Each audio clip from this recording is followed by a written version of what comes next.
ini.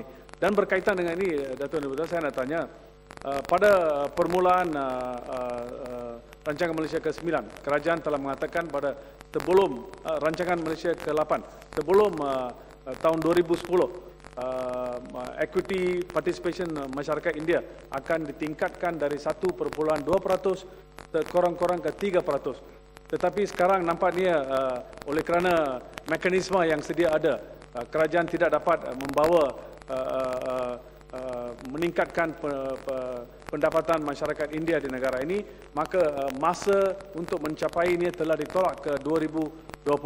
Apakah ini dibuat dan apa sebab? Apakah rasional every time ada masalah goalpost dipindah, ditukar supaya untuk kesenangan Barisan Nasional sahaja, tidak memikirkan bahawa ada satu polisi yang telah dijanji oleh kerajaan, tetapi nampaknya ada pihak-pihak yang tidak serius dalam perkara ini, hanya menggunakan semasa pilihan raya untuk mendapat undi-undi. Dan selepas itu lupa tanggungjawab mereka. Saya harap satu badan ditubuhkan. Saya telah cadangkan sebelum ini bahawa pada tahun 1999 saya ada cadangkan bahawa South Indian Labour Fund, di mana satu akta yang tertentu yang dimulakan oleh British ditumpukan untuk masyarakat orang India untuk menolong mereka, tetapi kerajaan telah membawa untuk telah mansuhkan undang-undang tersebut.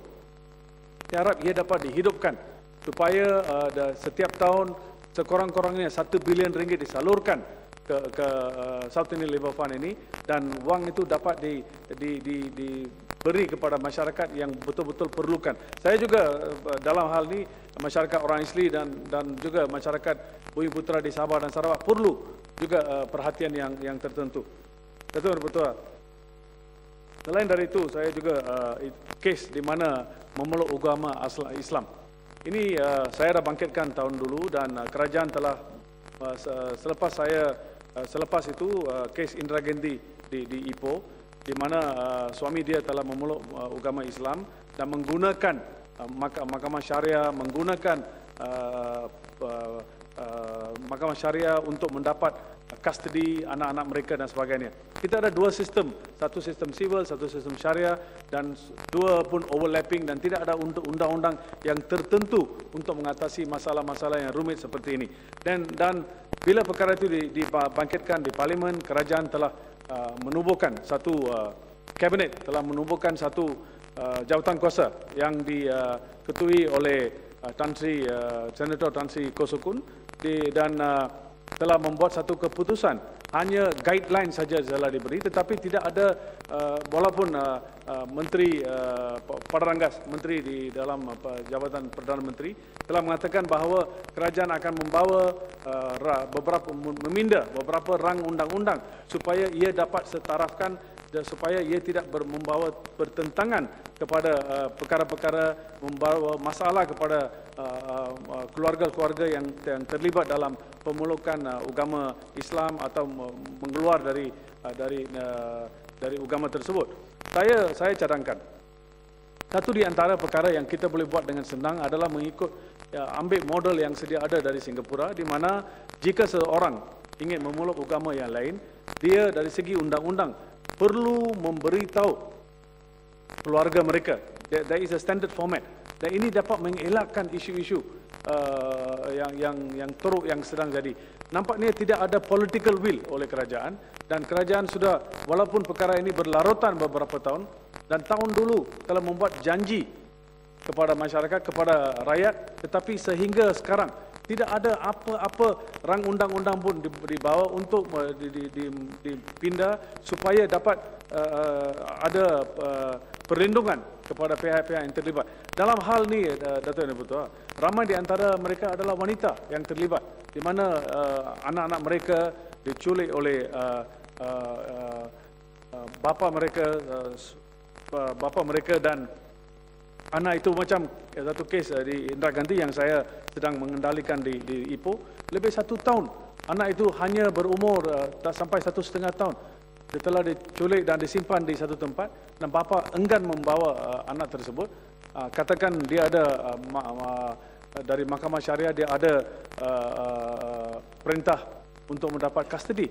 Dan ini menyusahkan kerana walaupun ada perintah yang sama yang telah dibuat oleh civil court, dan yang mana dapat preference atau yang mana undang-undang yang boleh diguna pakai perkara yang berkaitan. Lagi satu, Datuk yang betul adalah mengenai 4 tahun dulu saya ada bangkitkan perkara ini, di mana under Marriage Reform Law Act. Dalam hal tu, Datuk yang betul adalah mengenai bila seseorang anak dalam penceraian, seseorang anak adakah dia boleh mendapat